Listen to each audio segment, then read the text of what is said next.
and we can add like a divider in the middle.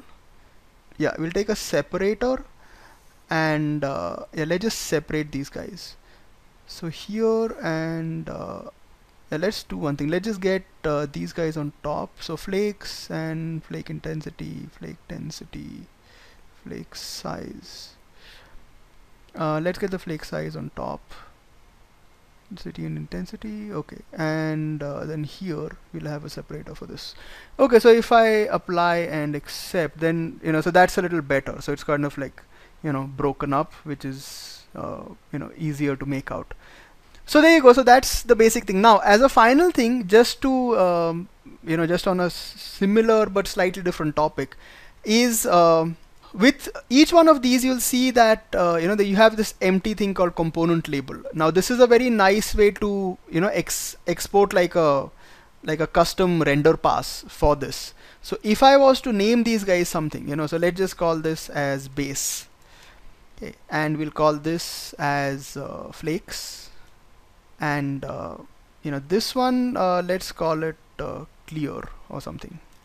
So what I can do is if I come into my render node, when you come to images, you'll find something called extra planes, and by default you'll have like diffuse, reflect, coat, and volume and other things for passes. So what I can do is I can just add those names here. So I have base and flakes and I have clear.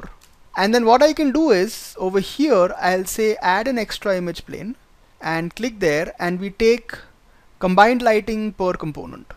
And what will happen now is when I render it, let's just switch on preview, will come to camera 2, or let's keep to camera 1. Okay, and then when we render it, it'll automatically export out layers for all of that.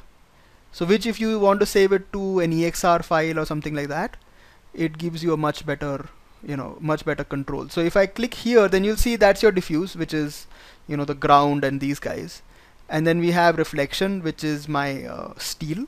There's no coat layer, which is a secondary reflection. So you have base, so see, that's your metal, the metal base, and then if you see flakes, so there you go, you have flakes, and then finally if you do clear, then you have the clear reflection on top. So that way you can, if you want to do compositing later and you want to have separate controls for everything, in component label, just give it names, and then you can make whatever you want out of it.